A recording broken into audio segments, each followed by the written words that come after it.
আজকে আমরা ফুটবলের কিছু অ্যামাজিং মোমেন্ট সিনারি দেখে নেব। দেখুন কিভাবে গোল হতে ছিল, ঠেকিয়ে ফেলছে। Oh my god, just wow, awesome skill. দেখা যাক এখানে কি হয়। ওয়াও,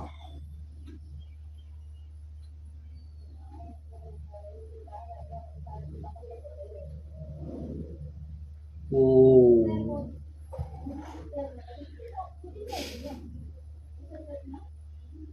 ও মাই, লেগেছে, জায়গা মতো লেগেছে।